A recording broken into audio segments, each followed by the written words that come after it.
Ito yung isa ulit dun sa mga pinagawa ni chef. Si chef kasi suki namin na chef na isang cruise line. Tuwing uwi niya nagpapagawa siya ng blades niya sa amin. Ngayon nagpagawa kasi siya ng dalawang set ng tig 6 na blades. Ito may mga extra kasi nito.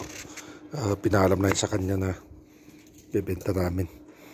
Sabi niya hindi siya masyado gumagamit nung almasan na blade dun sa kanya, pero nagpagawa daw siya ng isa na Cordilleran style blade kasi nagustuhan na lang, pero pinalit niya.